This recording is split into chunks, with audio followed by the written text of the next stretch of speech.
Assalamualaikum warahmatullahi wabarakatuh. Saya Winda Pajidanti. Di sini saya akan menjelaskan pendekatan intervensi, jenis intervensi dalam pengembangan organisasi.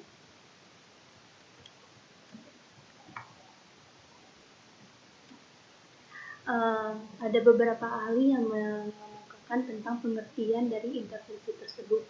Yang pertama ada dari Warner W. Brooks yang menjelaskan bahwa intervensi tersebut merupakan suatu kegiatan perbaikan yang terencana dalam proses pengembangan organisasi. Selanjutnya, Mukijat juga menjelaskan bahwa intervensi tersebut merupakan suatu serangkaian kegiatan pragmatik yang terencana dan di dalamnya klien dan konsultan mengambil bagian selama berjalannya program pengembangan organisasi tersebut. Nah, dari kegiatan tersebut bertujuan untuk menata kembali apa yang harus diperbaiki sehingga tujuan dari organisasi tersebut tercapai. Nah, yang selanjutnya ada juga ahli yang menyebutkan, yaitu Arjis, yang menjelaskan bahwa intervensi tersebut merupakan kegiatan yang mencoba masuk ke dalam suatu sistem tata hubungan yang sedang berjalan hadir berada di antara orang-orang, kelompok, maupun objek dengan tujuan untuk membantu mereka. Nah, dapat disimpulkan bahwa intervensi tersebut dimaksudkan untuk menetapkan cara-cara apakah yang patut digunakan untuk merencanakan perbaikan berdasarkan masalah yang ditemukan dalam proses diagnosis dan pemberian umpan balik. Jadi di sini intervensi tersebut berarti keikutsertaan klien dan konsultan bersama-sama merencanakan proses perbaikan berdasarkan atas masalah yang dijumpai dalam proses diagnosis. Kegiatan-kegiatan tersebut dimaksudkan dalam rangka menata kembali perbaikan terhadap fungsi organisasi dengan memberikan kesempatan kepada anggota untuk bekerja sama dalam tim untuk mengelola suatu tim tersebut agar sesuai dengan tujuan yang dicapai, sesuai dengan tujuan yang ingin dicapai oleh organisasi tersebut. Nah, intervensi dapat dikatakan efektif apabila terdapat informasi yang benar, informasi yang benar dan bermanfaat, kebebasan memilih, dan keterikatan di dalam. Nah, yang pertama informasi benar dan bermanfaat.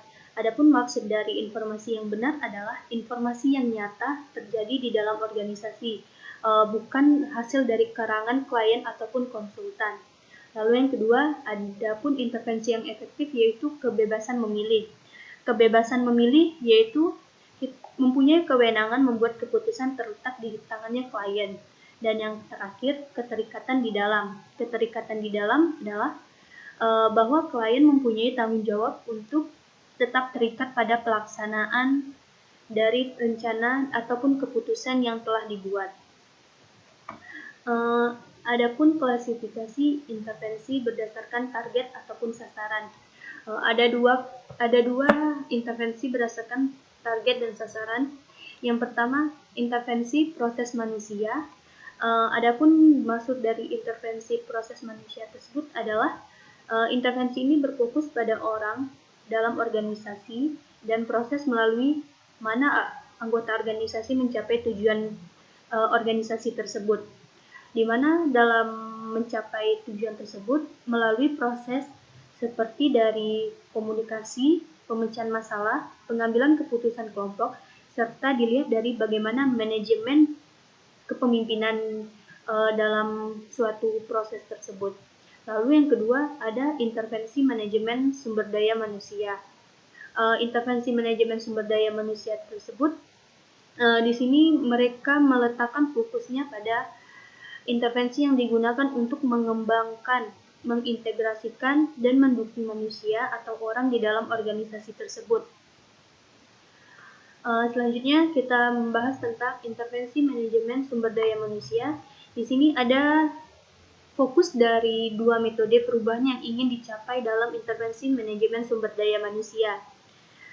Yang pertama adalah perencanaan dan pengembangan karir, serta yang kedua manajemen stres. Nah, kita akan membahas tentang perencanaan dan pengembangan karir. Adapun maksud dari perencanaan dan pengembangan karir tersebut, di sini intervensi bertujuan untuk membantu orang memilih organisasi dan jenjang karir dalam mencapai tujuan karir. Hal ini biasanya berfokus pada manajer dan staf profesional dan dilihat seberapa jauh dari peningkatan kualitas hidup mereka yang bekerja. Lalu yang kedua, manajemen stres. Dari metode perubahan yang ingin dicapai intervensi manajemen sumber daya manusia yaitu manajemen stres. Maksudnya, program perubahan ini bertujuan untuk membantu anggota organisasi mengatasi konsekuensi gangguan stres di tempat kerja. Ini membantu manajer mengurangi sumber spesifik stres seperti konflik peran, ambiguitas peran, sehingga menyediakan metode untuk mengurangi gejala stres seperti hipertensi dan kecemasan. Baik, itulah materi dari saya tentang pengertian intervensi serta klasifikasi intervensi dalam pengembangan organisasi. Apabila ada kesalahan, saya mohon maaf. Saya tutup dengan wassalamualaikum warahmatullahi wabarakatuh.